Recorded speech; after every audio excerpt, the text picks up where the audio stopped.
Most people believe Egypt ruled Nubia, but history tells a different story. There was a time when kings from the south conquered Egypt itself. Along the great Nile River, in the lands of Nubia, a powerful kingdom was rising. Its name was the Kingdom of Kush. While Egypt grew divided and weak in the 8th century BCE, Kush was growing stronger. Its sacred capital stood at Napata, near the holy mountain of Jebel Barkal.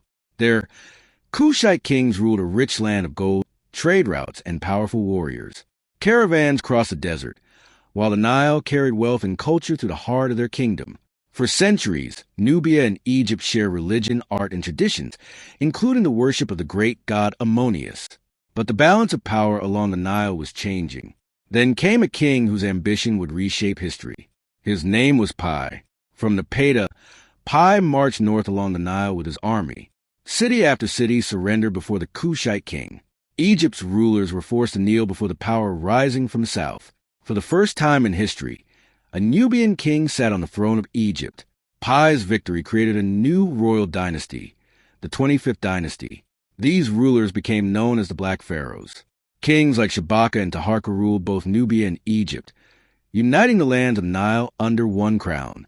Instead of destroying Egypt's traditions, the Kushite pharaohs revived them.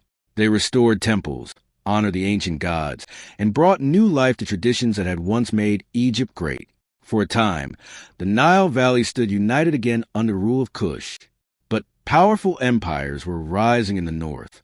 The armies of the Assyrian Empire marched into Egypt with overwhelming force. Despite fierce resistance, the Kushite rulers were eventually forced to withdraw south. Yet the story of Kush did not end there. Farther south, the Kushite kingdom continued to flourish for centuries. They built great cities and pyramids at Meroë, even more pyramids in Egypt itself. Their legacy remained written in stone along the Nile. For nearly a century, the rulers of Kush sat on the throne of Egypt, a powerful chapter of African history that the world is only beginning to rediscover.